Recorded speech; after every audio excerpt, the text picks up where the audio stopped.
చూసిన అనుబంధమే ఇదిలే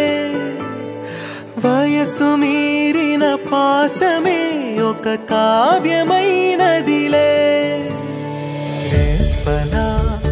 ఎప్పుడు కంటి పాపగా కాచులే